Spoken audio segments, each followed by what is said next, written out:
30 years ago today, the future of Waco and of law enforcement in this country changed forever. A 51-day standoff between the feds and the Branch Davidian religious group came to a fiery and deadly end. We've all heard about the botched initial raid and then the negotiations between the FBI and Davidian leader David Koresh. Perhaps no one had better insight into all of it, though, than Dick Degarian, his attorney, the notorious Texas defense attorney, representing Koresh, thinking eventually there would be a murder trial. He told me about the first time he got to meet him in person, face to face. First, they took me up to about 100 yards away from the front door in the back of a Bradley and said, we have to let you out here. Boots kept crunching on expended rounds. There were hundreds, literally hundreds of expended 9mm 45 caliber and 222, 223 rounds all over the front of the place. And those were all rounds that had been fired by the ATF. Now we'll hear much more from Dick and his perspective on what went wrong tonight at 6:30.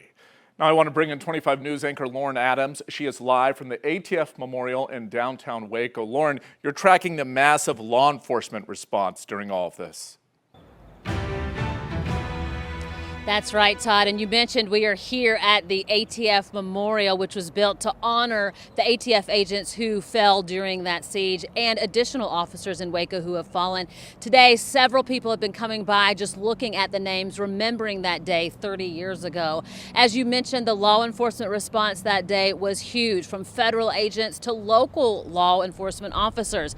I had the chance to sit down with former McLennan County Sheriff Larry Lynch, who was a lieutenant with the Sheriff's Department 30 years ago. He actually started the negotiations over the telephone with David Koresh inside the compound. He was on the phone for 36 hours straight with no sleep. I also had the chance to talk with current Sheriff Parnell McNamara, who was a U.S. Marshal back then. He told me he wishes things had turned out differently that day, but they have learned a lot about law enforcement since then. Both men have had to live with what happened all these years. I know where I was.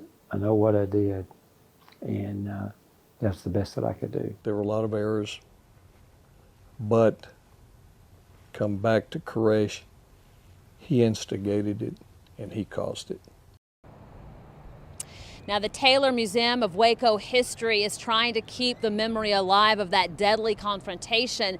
Reporter Nakia Simon spoke with a survivor and a professor who are keeping those memories alive. This is in the main area. He's taking the roof off of it. April 19th, 1993, FBI agents penetrated the Mount Carmel compound. Went through what they've gone through and the horror of what happened here in Waco. That was Nakia Simon reporting. Now we're going to head things over to Andrew Lamparski, who is at the Branch Davidian Memorial, where they held a ceremony earlier today to remember those lives that were lost 30 years ago. Andrew? Lauren, it was 30 years ago on this exact site where 76 Branch Davidians lost their lives in that fiery ending to the 51-day standoff. Their names marked permanently behind me here at this memorial. And earlier today, survivors read off each individual name of each life lost. That happened earlier this morning at the Taylor Museum of History here in Waco. Former Davidians gathering to remember the lives lost. We heard from about 7 of them, many of who are very critical of the government's actions in 1993, while adding David Koresh was, quote, no saint.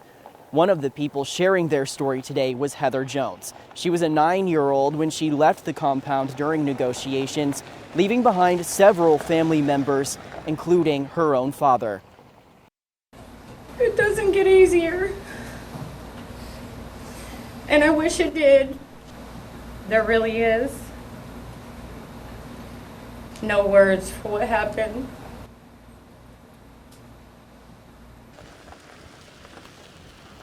Three decades later, I can tell you the pain and the anger is still palpable from survivors and former Branch Davidians. Coming up at 6, you'll hear from more of them to hear what former followers of David Koresh are saying 30 years later. All right, thanks, Andrew. An emotional interview there. We're going to have more from this ATF memorial coming up tonight at 6, but for now we're going to send things back to the studio with Todd Unger, who spoke with one of the former wives of David Koresh. Todd? Yeah, thanks a lot, Lauren. We are here with Dana Kiabu, who was married to Koresh for about 5 years. We want to thank you so much for giving us a few minutes tonight. As you're here in town looking back on this 30-year mark, what is the first thing that really comes to your mind? A generation has passed.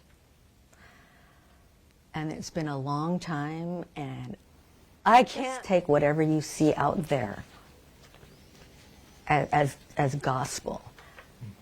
Find out. If you really want to know, ask. Dana, thank you so much for giving us a few minutes tonight. We really appreciate it.